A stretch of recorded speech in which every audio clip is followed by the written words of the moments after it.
a silence, Narad made reply, tuning his lips to earthly sound. He spoke,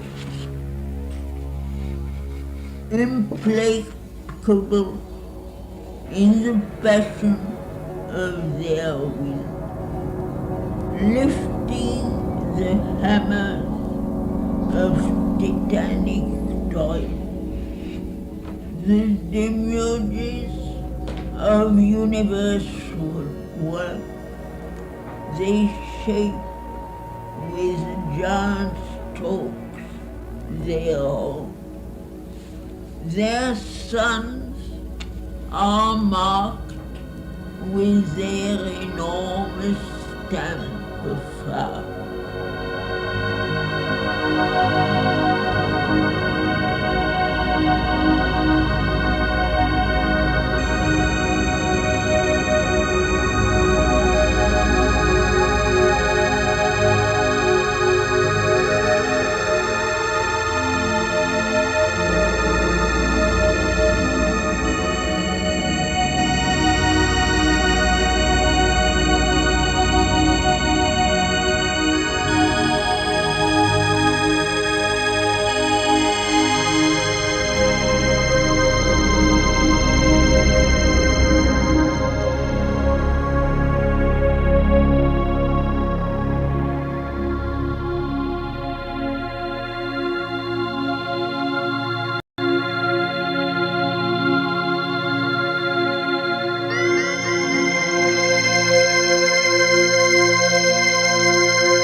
pain.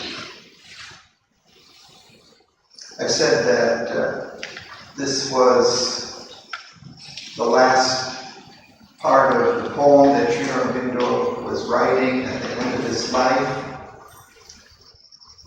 It contains some of the most profound philosophical issues, especially those faced by human beings in their struggle of life.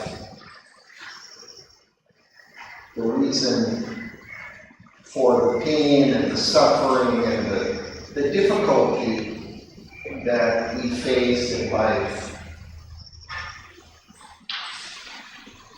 In the last couple of weeks, we were reading about the queens, Savitri's mother, questioning Narad, the heavenly sage, about all these issues, asking why do we face this kind of destiny of difficulty and pain and suffering, and especially her own daughter, innocent, wonderful, pure of heart. Why should she face this fate of her husband dying in just 1 year? So we've come to the point where Narad gives his answer to these questions. We began reading his answer last week, just the beginning of it.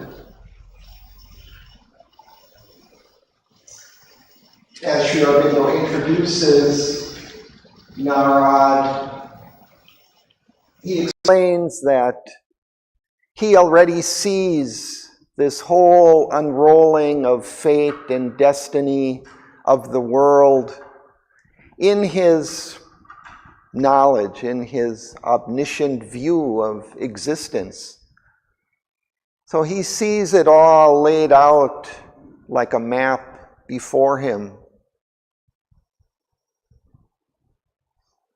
And that very fact, I think, is interesting because it suggests something about the nature of fate and existence, that to the divine, it's all laid out already, clear in its vision.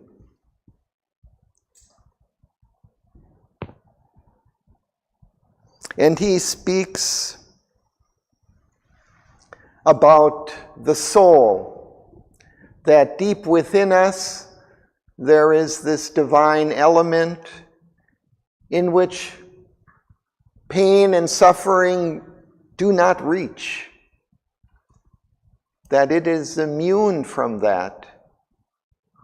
But that experience of our soul is hidden from us by our surface mind and our surface life.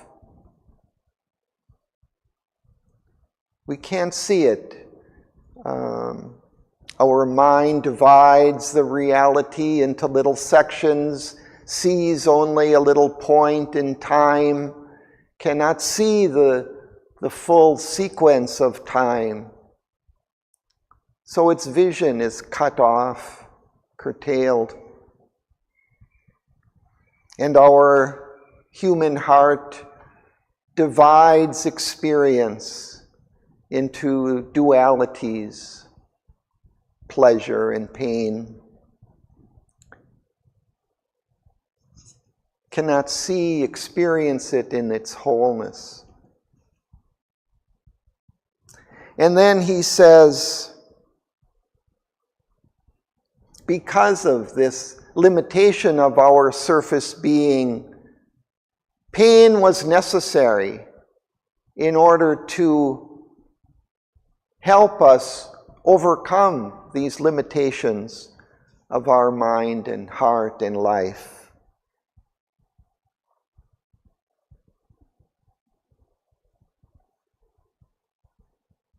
He says, thy mind's light hides from thee the eternal's thought. Thy heart's hopes hide from thee the eternal's will. Earth's joys shut from thee the immortal's bliss. Thence rose the need of a dark intruding power, of a dark intruding God, The world's dread teacher, the creator, pain. Where ignorance is, there suffering too must come.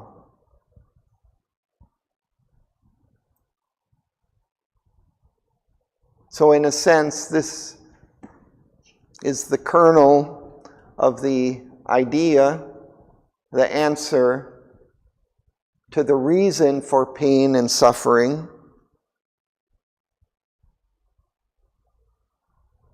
He says, thy grief is a cry of darkness to the light. We see it normally only in negative terms, but here he's putting it in a kind of a positive light, that it is a cry of the ignorance towards the light, towards knowledge, towards wholeness, unity with the divine.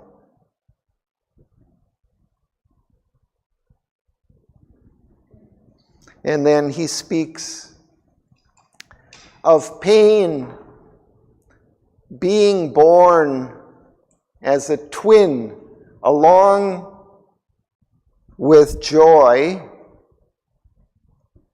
in the origins of existence, in the inconscience. He says, in one cowl with joy came forth the dreadful power. This cowl is this embryonic sac in which twins are born together in this embryonic sac.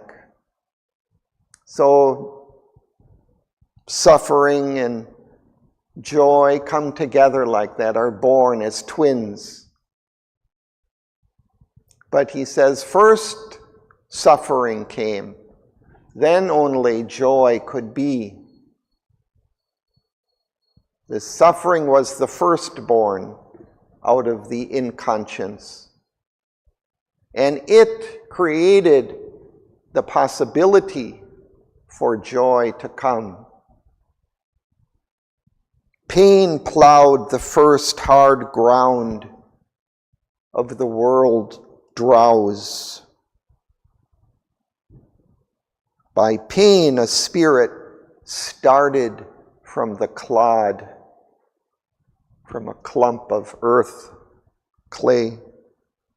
By pain, life stirred in the subliminal deep.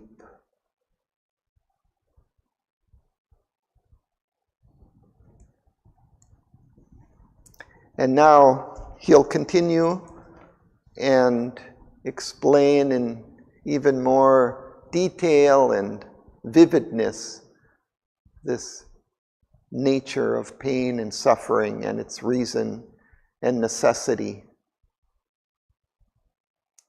So Artam, would you read? Okay, we're at about halfway down on page 443. I don't have the line, but it's interned, submerged. 232, line 232.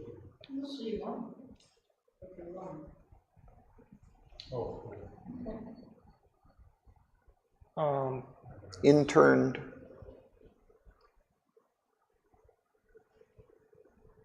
$231. Interned, submerged, hidden in meta-trance, awoke to itself the dreamer's sleeping mind. It made a visible realm out of its dreams.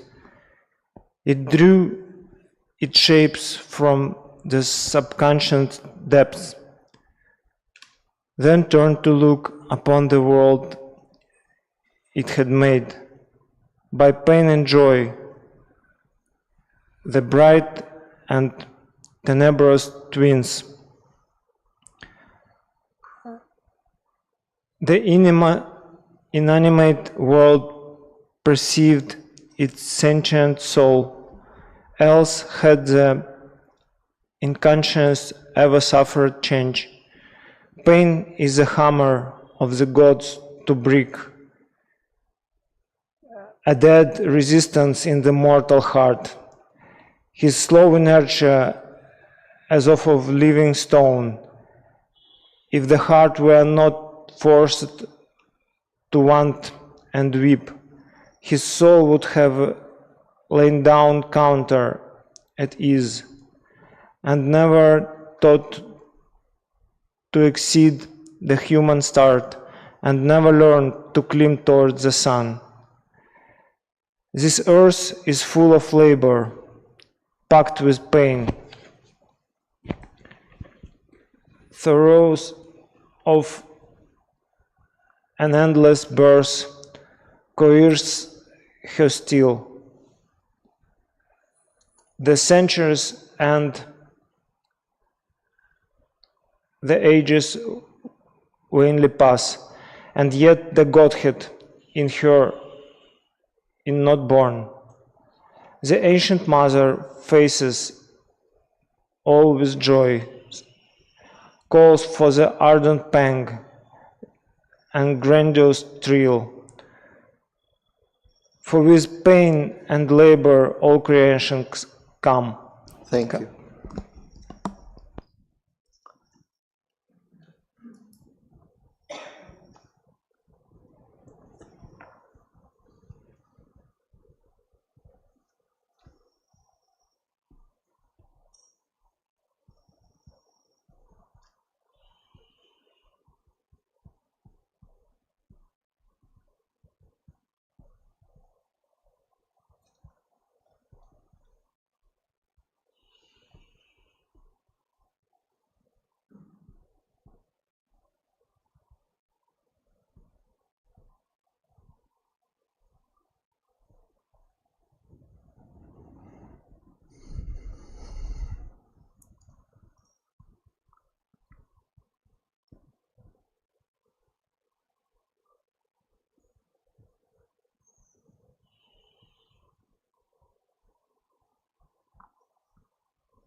Here, Sri Aurobindo goes to the very depths of the creation, to the beginnings of life and mind.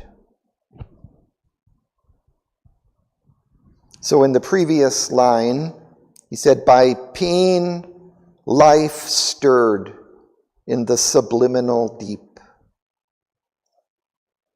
So he's speaking of life. Interned, submerged, hidden in matter's trance, awoke to itself the dreamer, sleeping mind. So out of this submerged life in matter's trance, mind awoke. The dreamer, kind of perhaps still a kind of a subliminal, subconscious mind, not a clear intellectual mind yet. A dreaming mind. It made a visible realm out of its dreams. It drew its shapes from the subconscious depths. So it's the obscure beginnings of mind in life, in matter, enveloped in this darkness still, creating, dreaming of something, this creation, the shapes that we see from the subconscious depths, these shapes arise, then turn to look upon the world it had made. As mind emerges more fully, it can turn back and look at what it has dreamed, what it has created out of this subconscious, subliminal depths. And then again, he comes back to pain and joy, the bright and tenebrous twins. Tenebrous is dark and gloomy. The inanimate world perceived its sentient soul.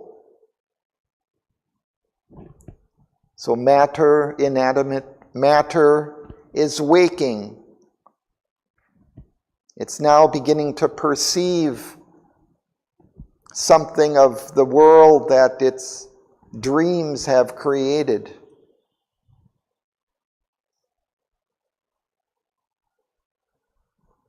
Else had the inconscient never suffered change. It was due to this pain and suffering that coerced this inanimate matter to wake, to move, to live, to dream.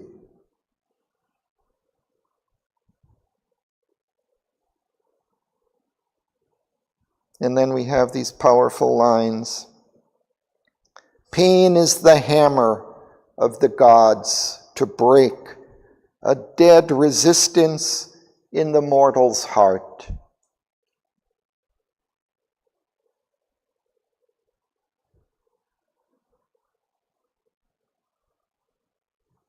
This dead resistance that we carry still within us is due to that inconscient material base from which we've arisen. His slow inertia as of living stone. We carry that dead resistance, that inertia. If the heart were not forced to want and weep, his soul would have lain down content, at ease. It would have just gone back to sleep. Too much trouble, all this waking, this living. And never thought to exceed the human start, and never learned to climb towards the sun.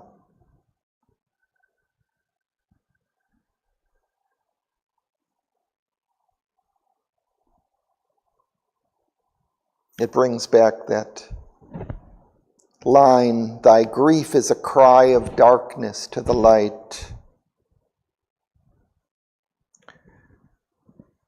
And then these are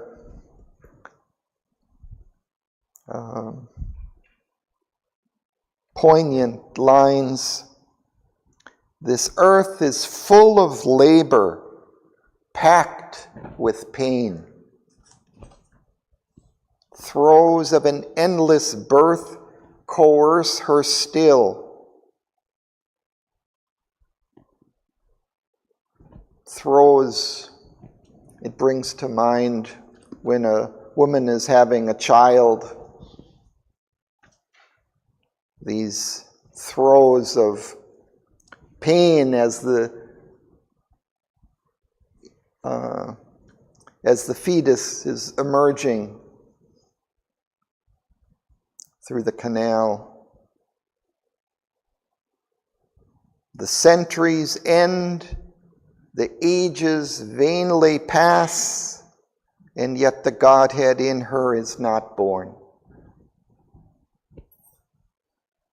This birth is taking all these centuries, these millennia in the world. And then he says, the ancient mother faces all with joy.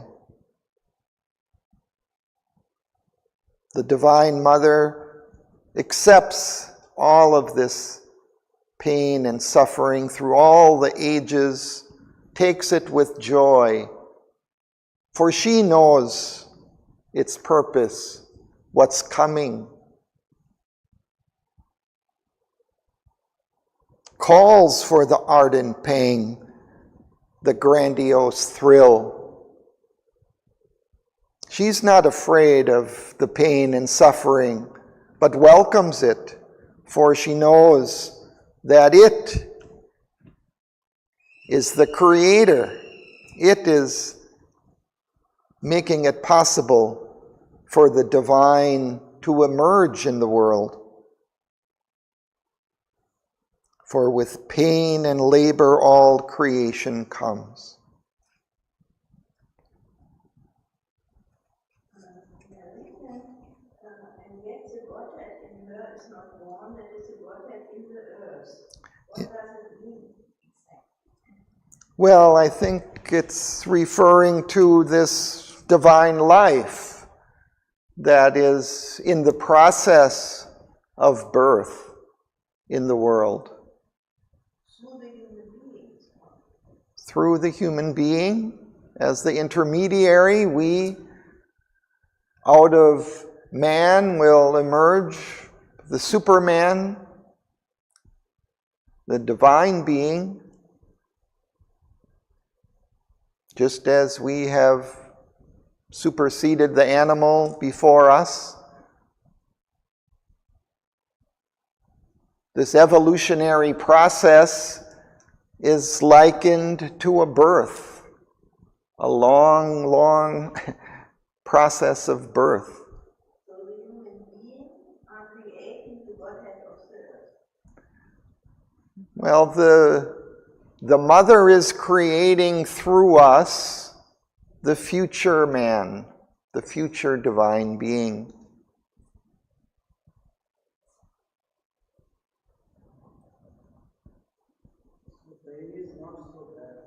Huh? Huh. In the wider view of things, when you're facing it, it's difficult. But This passage reminds me of the line from Leonard Cohen, which is, there is a crack in everything. That's where the light gets in. Kind of just like how a lot of people's spiritual journey or turn towards the soul starts with pain or tragedy or something momentous which makes them seek for something more. And that's how pain is the kind of crux.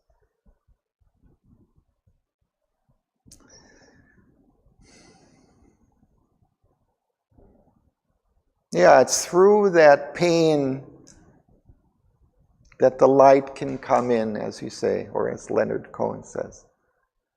Through the cracks in our kind of hardened shell, the divine light can come in.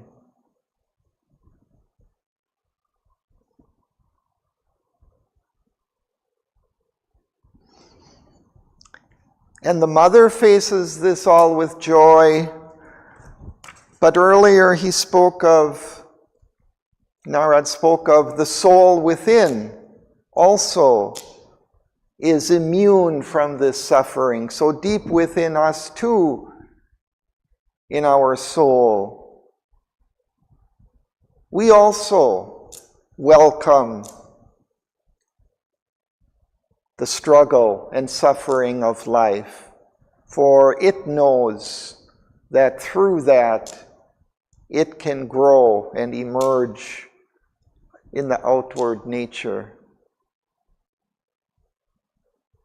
Our souls also have accepted to descend into this world, to undergo this long evolution, this long struggle and suffering. It has accepted this.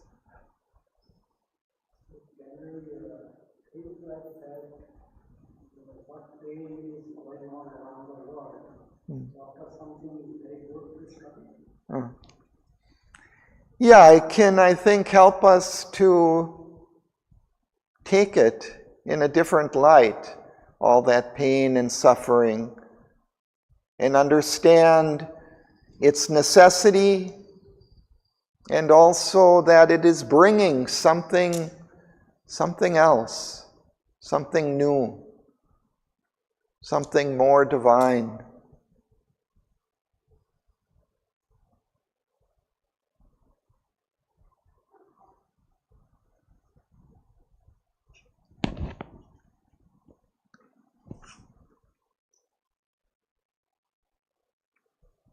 So let's continue. Margaret. This earth is full of the anguish of the gods.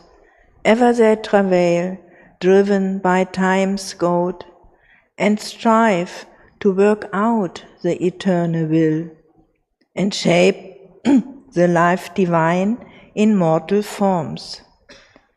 His will must be worked out in human breasts, against the evil that rises from the gulfs, against the world's ignorance and its obstinate strength, against the stumblings of man's pervert will, against the deep folly of his human mind, against the blind reluctance of his heart.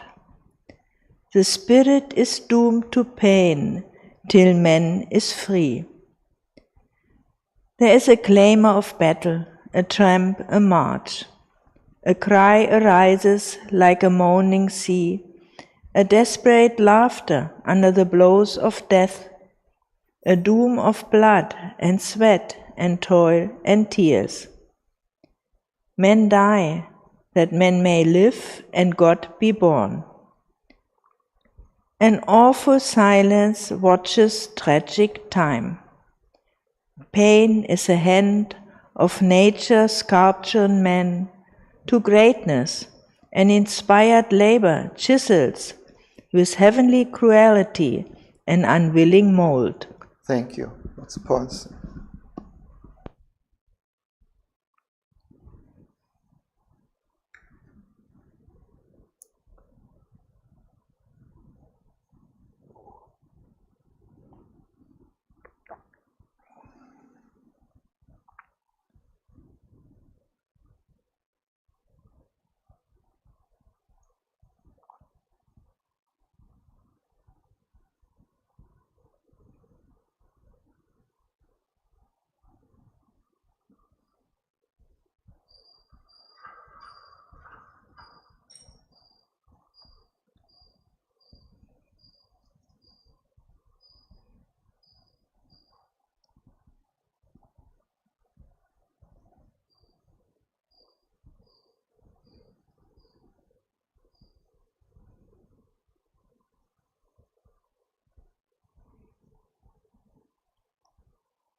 You see how Sri Aurobindo acknowledges, the pain and suffering in this world. Not only acknowledges, but really brings it out in its fullness, showing how deep, pervasive that pain and suffering is. This earth is full of the anguish of the gods. This earth is full of this pain and suffering. Ever they travail, driven by time's goad, and strive to work out the eternal will and shape the life divine in mortal forms. A goad is like a stick that you prod an animal with, the oxen, or like a whip. I think that is in the Mahabharata, when the gods and the Titans have to, let's say, to strive to win. And, They have to battle.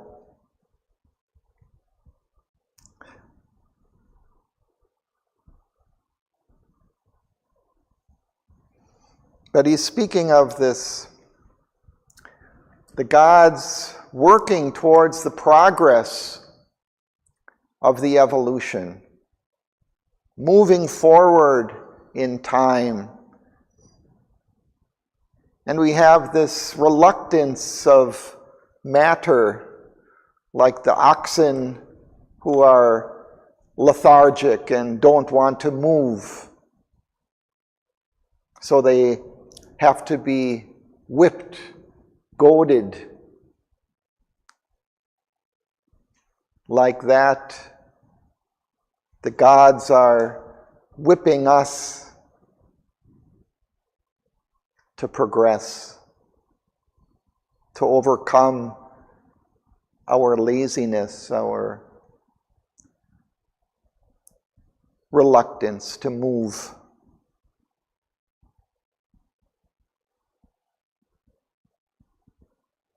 His will must be worked out in human breasts.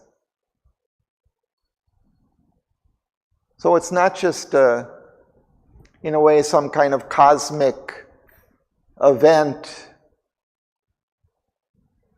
but all this has to be worked out within us individually. We also, as individuals, have to work out this divine life out of this material clod that we begin with. So we also must be goaded and whipped into shape. And then all the resistance he describes against the evil that rises from the gulfs. From deep within the subconscious, there are these cosmic forces of evil that also intrude into our lives and hold us back. That too must be overcome against the world's ignorance and its obstinate strength. We're obstinate in our own kind of limitations, in our own limited views of things. We don't want to change.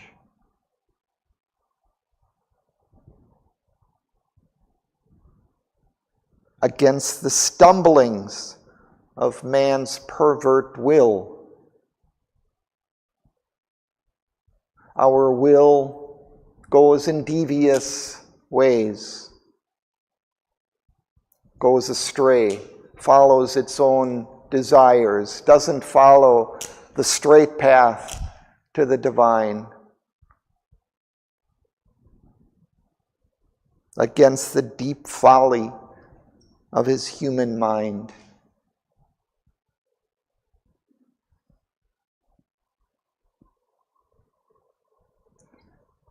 If we could see all the foolish errors we make in looking at things, at the world,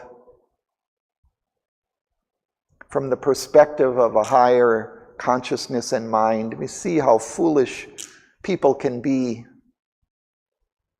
I'm thinking about like the situation here, Uh, and then people leaving. mm, Does that change anything? Do they have to work harder once they're out? mm, mhm. It's just, or is it better just to stay here and that's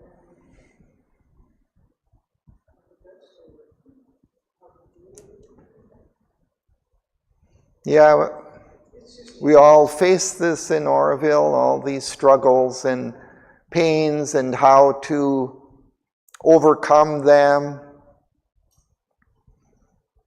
Certainly there's a lot of folly that goes on.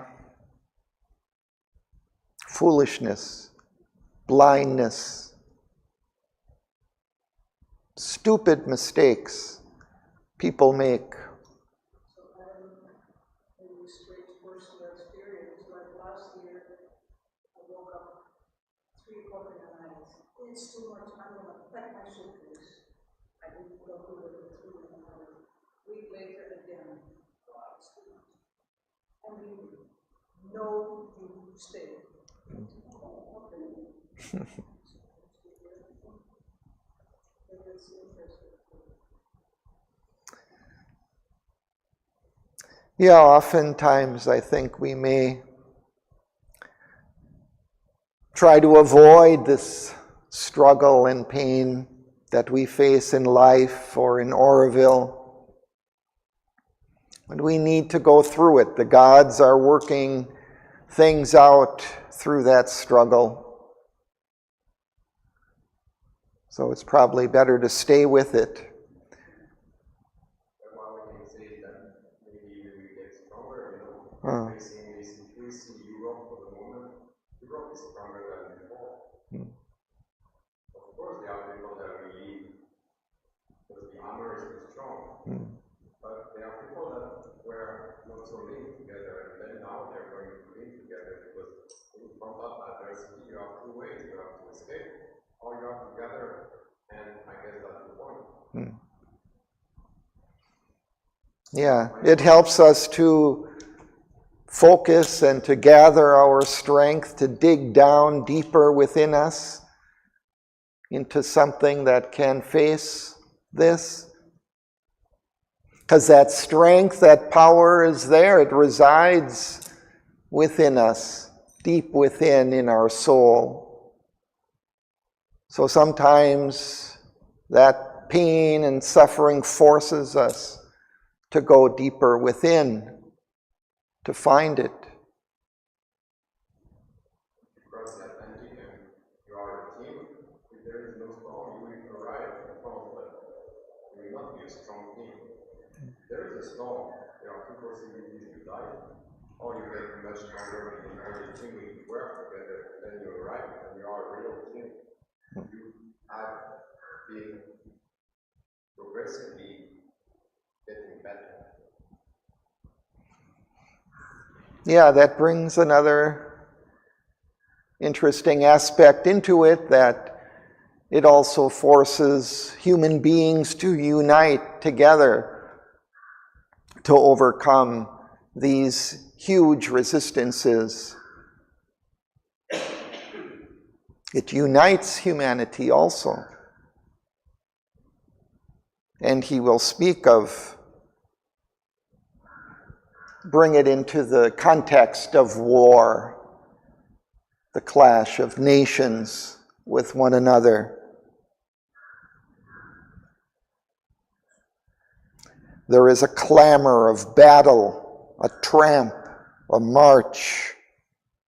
A cry arises like a moaning sea. A desperate laughter under the blows of death. A doom of blood and sweat and toil and tears.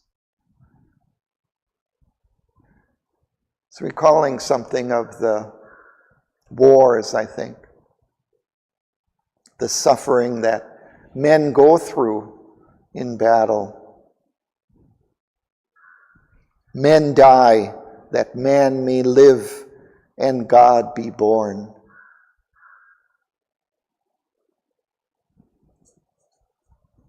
And through all of that foolishness of war, something is being worked out, something is being done, created. A greater unity of human beings on earth, a greater light, awakening.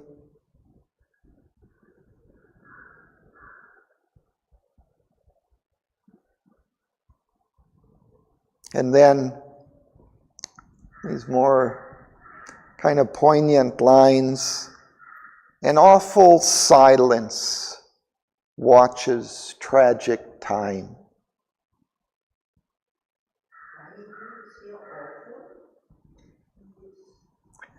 It's awful because of those who are undergoing this terrible suffering. They look up to God for help, for relief, and there's silence. It goes on. It doesn't go away, continues.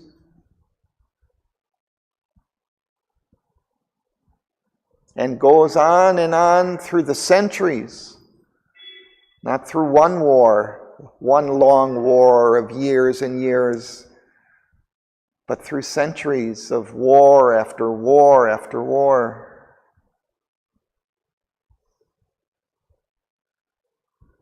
And the divine watches, waits for something to emerge out of all of that, those throes of birth, throes of pain, that's creating something new, this new divine life.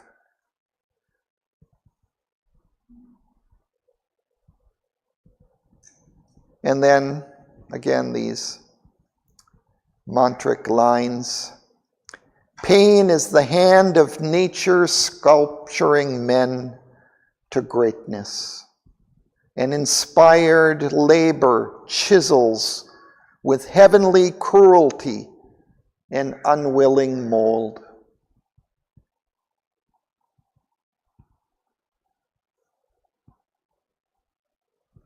It's also because of that unwillingness to change that the pain becomes severe.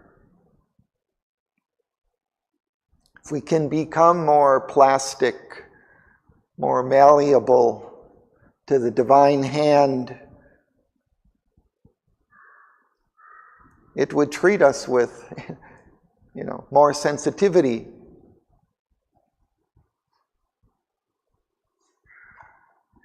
But because we're so unwilling to change, so fixed in our ways, needs to break that material inertia that is within us.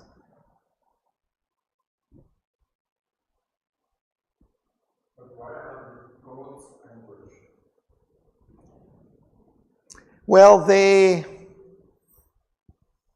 don't know. Perhaps also they witness this. But in a sense, I think the God is also being born in this. I mean, the God is also there. They share in our anguish.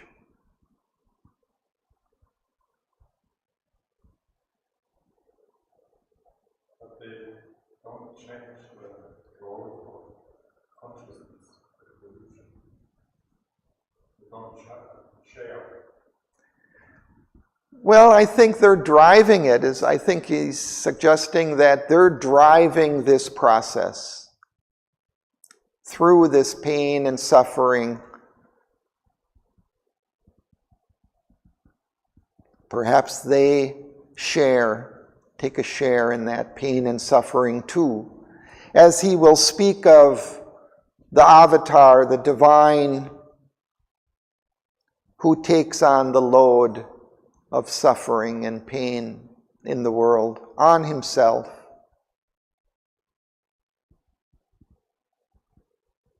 Interesting is that when you go feel you have a block and you go through it, then what a joy and freedom is behind it. And you could not think before that.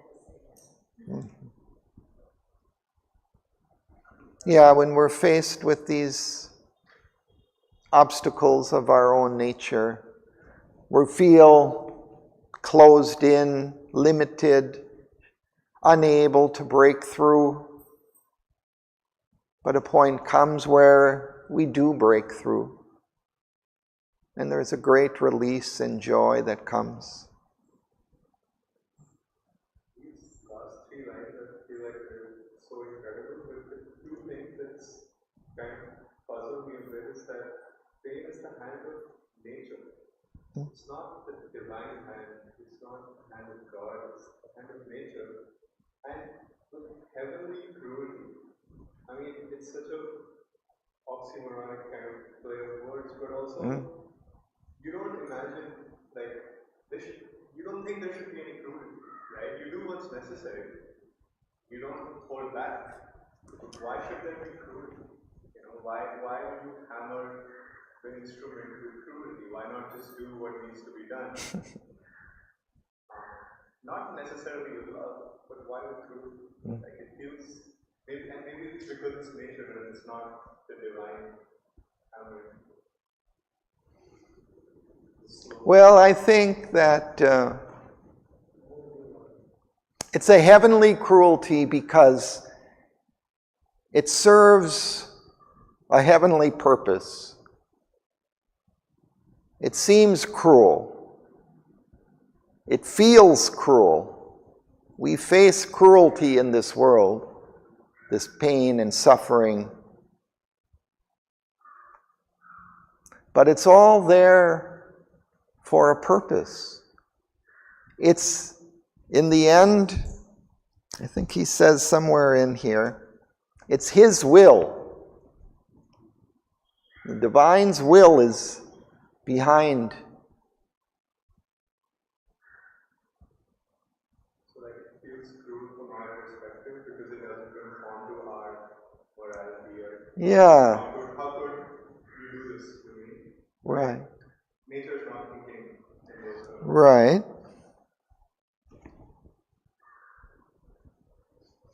And like he says early on that we read, the ancient mother faces all with joy, calls for the ardent pain, the grandiose thrill. For with pain and labor all creation comes.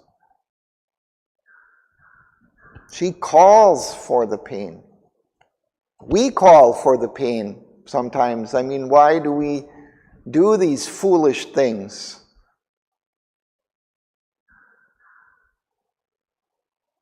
That make us suffer, that prolong our pain. We also call, I think.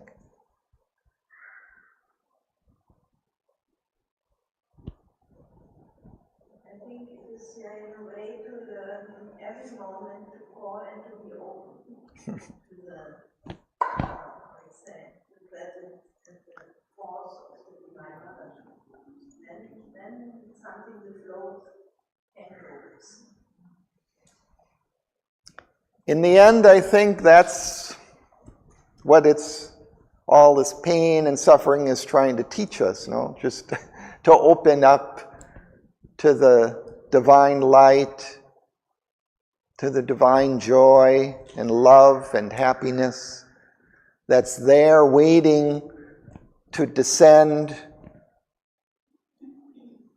to be here on earth. Just to open, a simple thing. But why all this reluctance to such a beautiful experience, just to open up to the light, to the grace. I have the opposite question in mind. So what about the people who are causing all this pain, who are destructing everything, who are killing? For me, they have to learn something, but how can they do that? And does he talk about this? Or because we're talking now about the people suffering, but the Yeah. people who are caused to suffer. Yeah, there's people that cause. I think part of the answer, she's asking about those people that cause all this pain and suffering in the world, or to others, who are cruel to other people. Why? Why do they do this? Yeah, or like, do they have to pay at all? Do they have to pay? Their soul will be wrong. No, this problem is not like blaming humanity. No, when you say that what will happen to them is also us. You see, it is all interconnected. Because the psychic element or the soul element is undeveloped, they are instrumental forces which are asubic and darker, and and that is having a larger say. Because you see, even big sadhaks like Lovinida and Pavitra, they were great yogis, but they had he got cancer, and Lovinida got heart attack. And Mother explains that Lovinida got cancer because he took in the faults or the karma of the entire earth from a different plane into himself because he was capable of clearing it, but he did not complain. And it's the same with Lorinda, and it's Auroville's yoga, it's a collective yoga, that everything anyone does is not for personal realization, but to clear the karma of the whole earth. And these beings and forces use these people because their soul is not in front, and they are the influence of downward forces. And unless that gets cleared, and that's the whole point of Sri it's all collective. And Yoginita also had a heart attack, and then someone said, you're such a great yogi, why should people, what is the point of yoga if they suffer from these things? And then it said, one takes on automatically the global karma, the cosmic karma. So that's, I think, part of the answer is what she's alluding to, is that the person may suffer karmic consequences for their acts, but also the divine takes on this karma. Nolinida or Sri Aurobindo, and this is going to be described in the next page, how the divine takes on all of this himself. But another aspect, I think a simpler aspect, is typically people are narrow in their viewpoints. So our human mind is like that. We take a particular viewpoint on things. So people take a viewpoint where they think they're correct. And it causes all kinds of chaos around them, but they think they're perfectly correct in their behavior. I don't know, I notice this in my everyday life with people. But because they have to take on karma, it is going to be good for their soul, because Mother says karma is not for punishment, it's a human it's for good.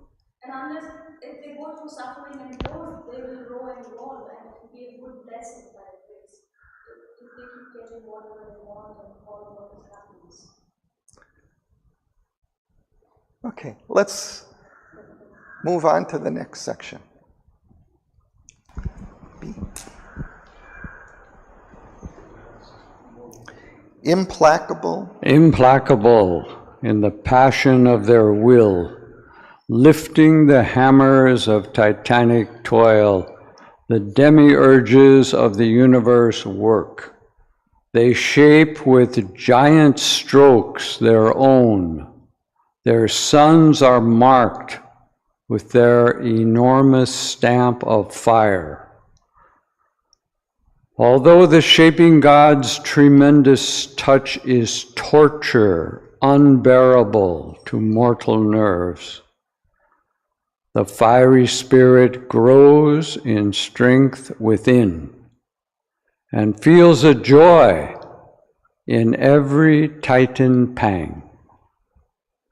He who would save himself lives bare and calm. He who would save the race must share its pain. This he shall know who obeys that grandiose urge. The great who came to save this suffering world and rescue out of time's shadow and the law must pass beneath the yoke of grief and pain. They are caught by the wheel that they had hoped to break. On their shoulders they must bear man's load of fate. Heaven's riches they bring, their sufferings count the price, or they pay the gift of knowledge with their lives. Thank you.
So this section begins speaking of these demiurges. Now, demiurges is Platonic deities who order or fashion the material world out of chaos. So that's kind of the Greek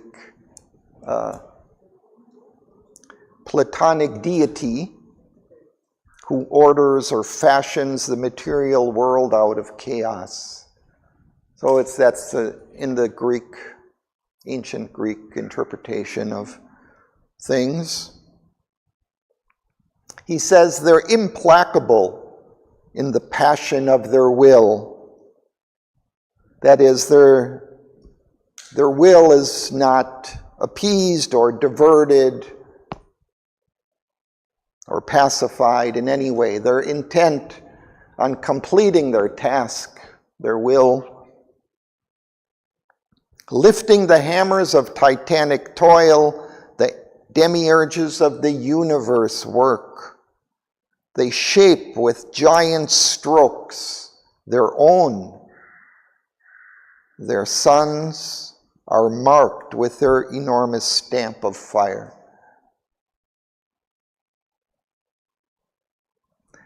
Seems to me to suggest that even these cosmic forces, these demiurges, these gods that are shaping this material world, shape their own representatives, perhaps, in the world of themselves, great creators, great warriors who shape the world.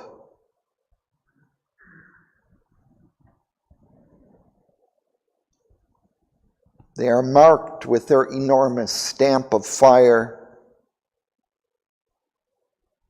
And although the shaping God's tremendous touch is torture, unbearable to mortal nerves, the fiery spirit grows in strength within and feels a joy in every pain.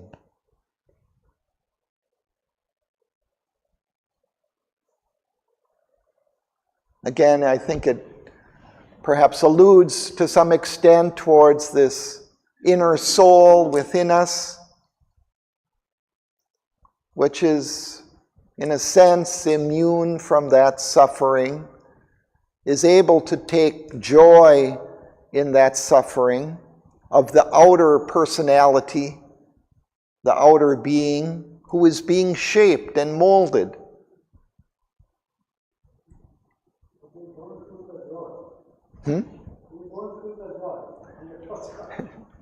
You can feel the joy if you connect with that inner soul.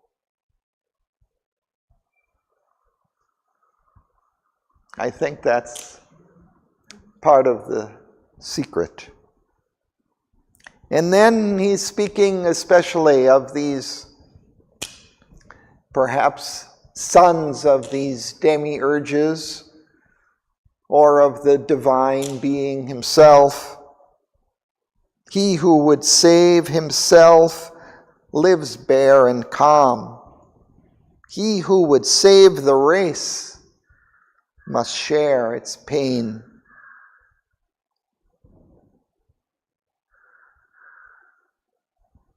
The divine takes on the pain and suffering of the world. And this line, "This he shall know who obeys that grandiose urge," seems to suggest Sri Aurobindo knows that he has undergone this suffering and pain, which is suggested at his samadhi in the mother's words also.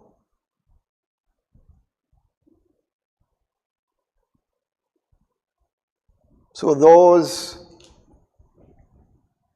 who would save themselves live bare and calm. Perhaps this is a slight reference to the ascetics who leave the world, go under a tree and meditate in the forest, and find release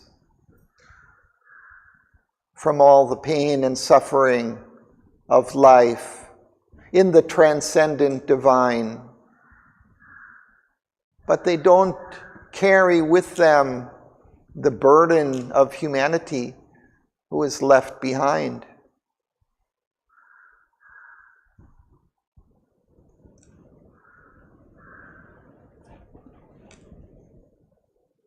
So then he speaks further of the great who came to save the suffering world and rescue out of time's shadow, and the law must pass beneath the yoke of grief and pain.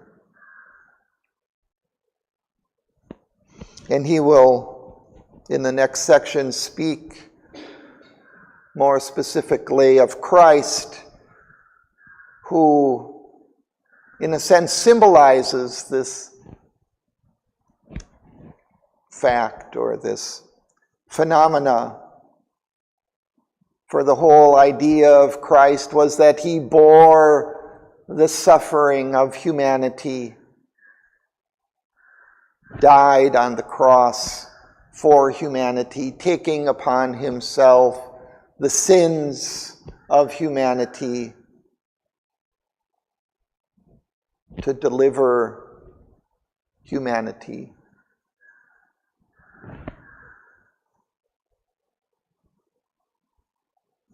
But here he says, they come to break.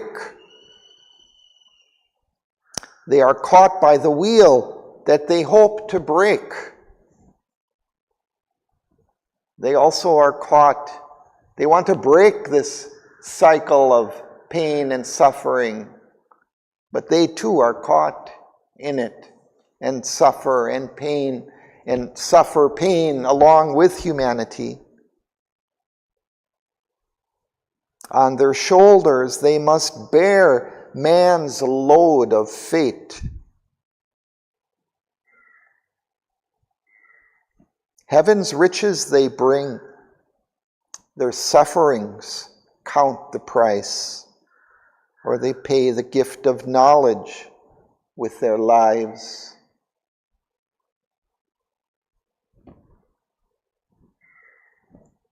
Perhaps he's alluding to Socrates or people who brought knowledge and were condemned to death for it.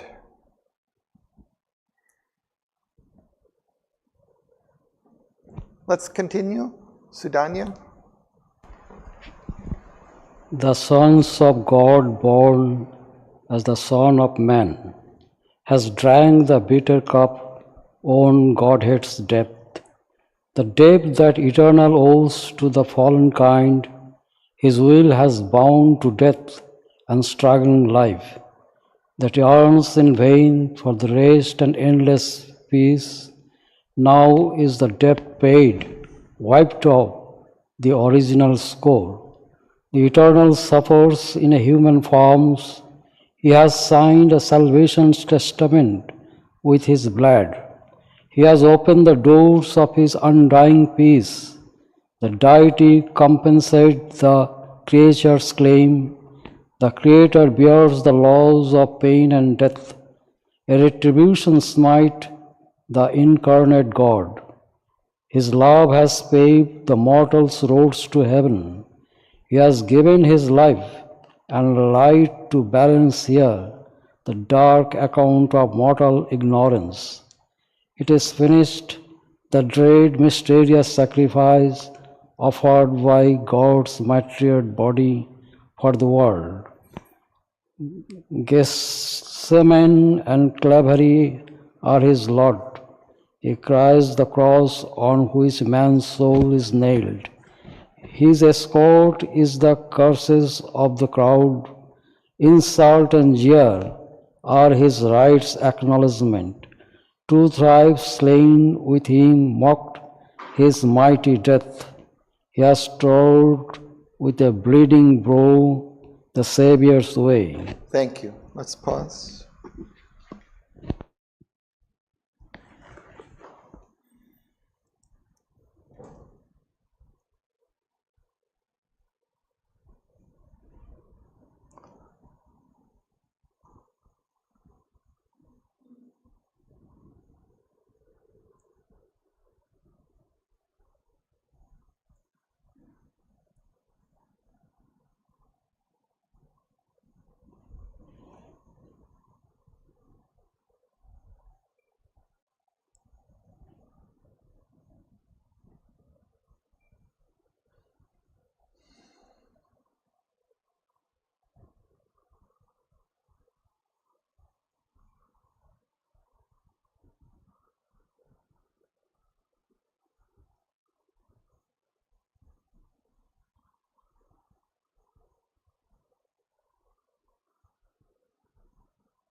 So the Son of God and the Son of Man, both attributed to Jesus Christ in the Bible,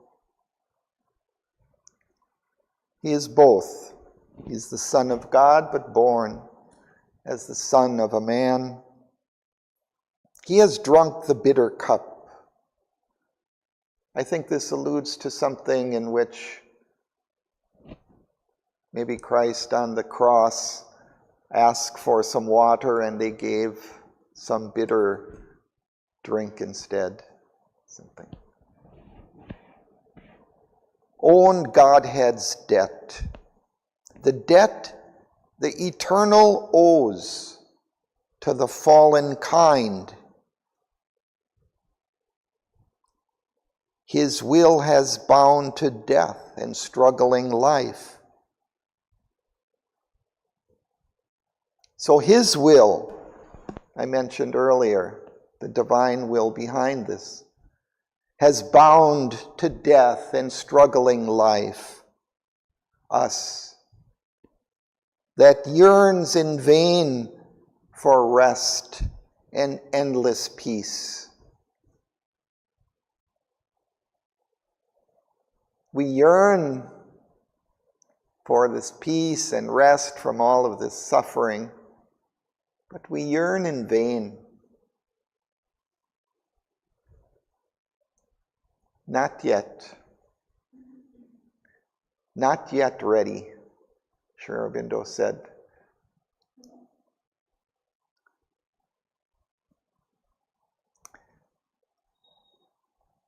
Humanity was not yet ready for this transformation, let's say. Mother referred to this. He had spoken inwardly to her. She was asking, when will it be? He said, not ready.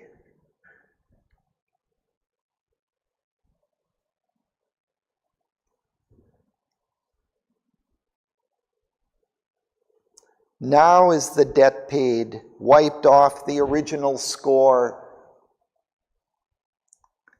Now this brings to my mind kind of two things. One, I think Christ says something like this on the cross, that now he has made the sacrifice, the debt is paid, something. I don't know exact words. But also, it makes me think also of Sri Aurobindo writing this in the last months of his life, and whether he is kind of saying something to that effect too, that he's paying the sacrifice or paying the price.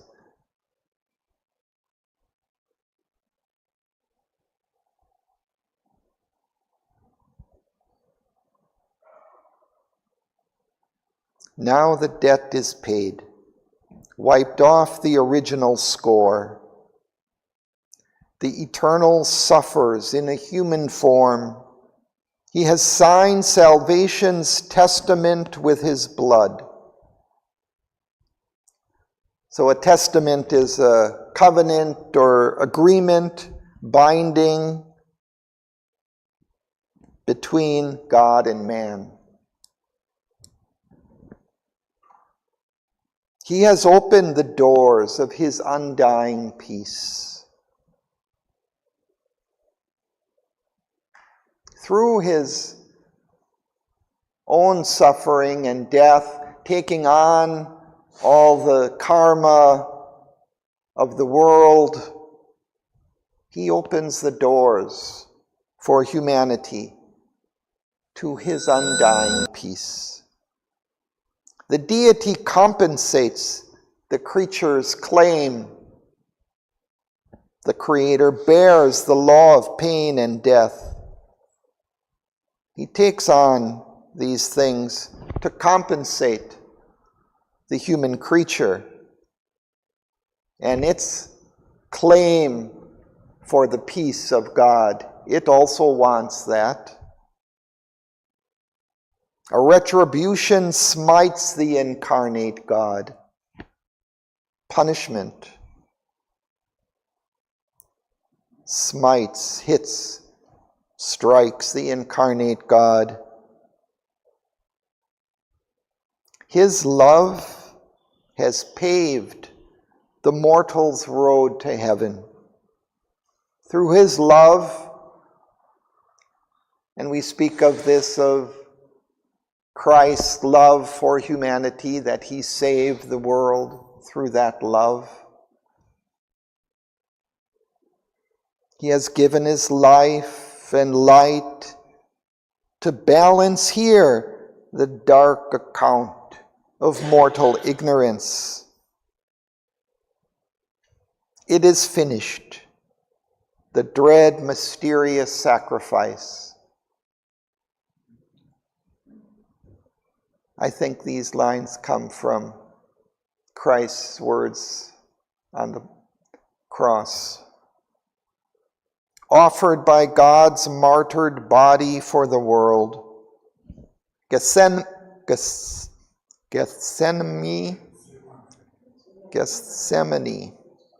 and Calvary are his lot.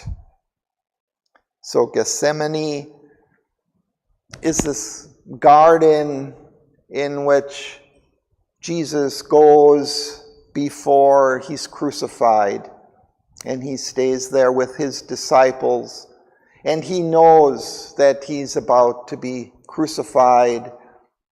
And I think it is there that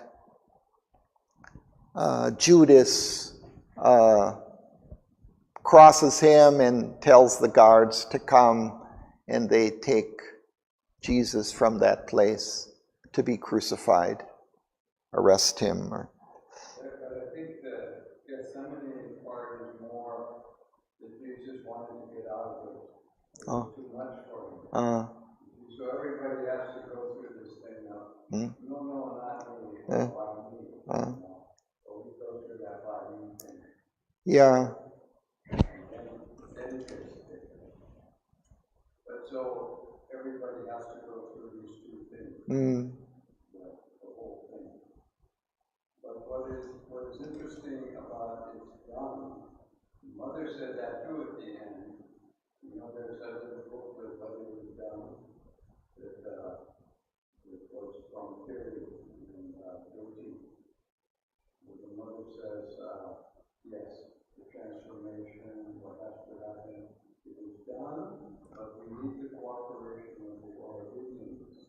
Because in her experience, the spirit she spoke to said, we. And she said, who's the we? So you see, it is done, but we still have to do it. Maybe only a little bit easier. Perhaps it's done on the occult level, and it still needs to be worked out in detail on the physical level. Well, I'm a bit confused because from what I read from the Auroville yoga, I understood maybe that we are God and God is everything and everything is God. But in this passage, there is clearly a distinction between God, like in Catholic religion, between God and his art and that he's coming to suffer with the humans. Where is my confusion? What should I think? Yeah, well, there's different perspectives in which we can look at things. So we can look at God as everything, everywhere, but at the same time, there is differentiation, there is some differences. There is in the world darkness and light and good and evil and all of these things. So we can't all just kind of sweep all of that under the rug and say, well, all is God and everything is wonderful, I think. So we look at it in different perspectives. And then there is a divine being, God, who is there, who is united with everything, but yet is not the same as you and me, right? We are kind of at a different level of consciousness, limited in our egoistic shell, and we suffer and undergo all of these things. And yet He, God, incarnates in our world to help lead those ignorant beings like ourselves out of this suffering.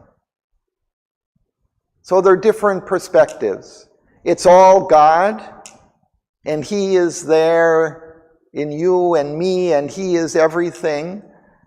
But to our awareness, our consciousness, we are not unified with that God. So He wants to create that unification for us, help us find that unity with Him. And in order to do that, He incarnates in a being here on earth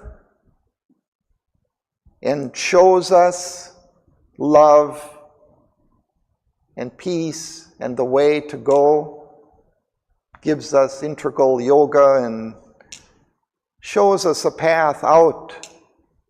Otherwise, left to ourselves, what will we do?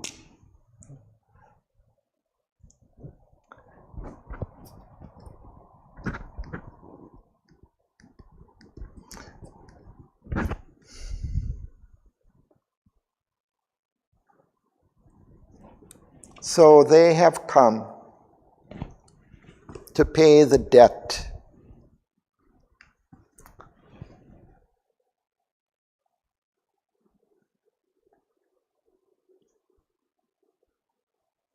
He carries the cross on which man's soul is nailed. He carries our suffering. His escort is the curses of the crowd. Insult and jeer are his right's acknowledgement. As Christ was carrying the two thieves slain with him mock his mighty death. So where he was crucified, there were two thieves that were also crucified with him. Apparently one kind of insulted him, but the other asked to be saved in heaven. He has trod with bleeding brow the Savior's way. He had to carry this cross through the streets, perhaps up this hill of Calvary to where he would be crucified, kind of tortured along the way.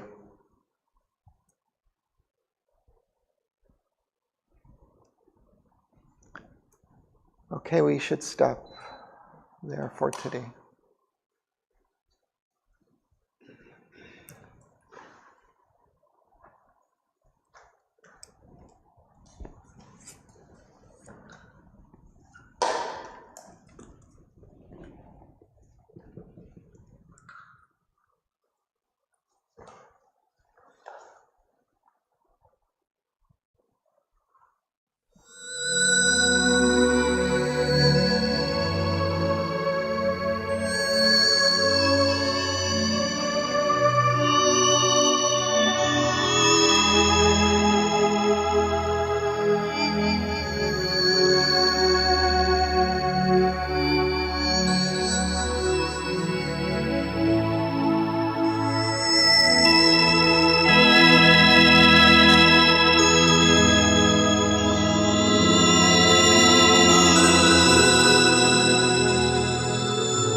the Eternal suffers in a human form.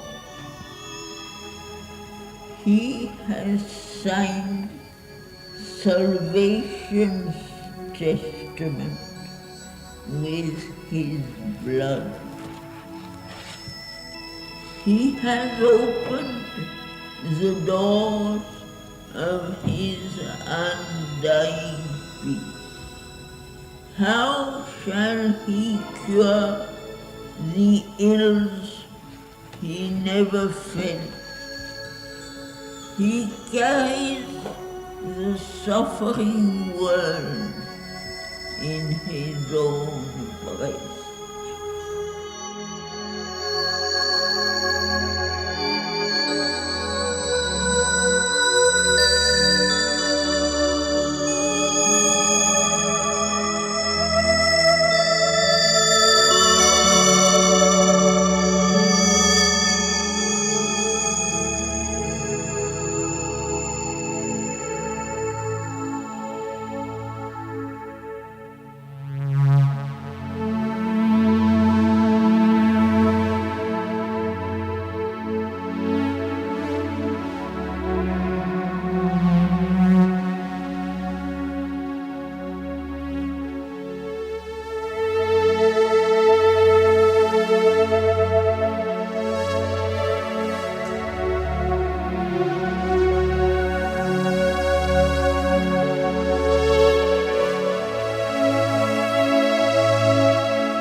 Thanks to Sri Aurobindo.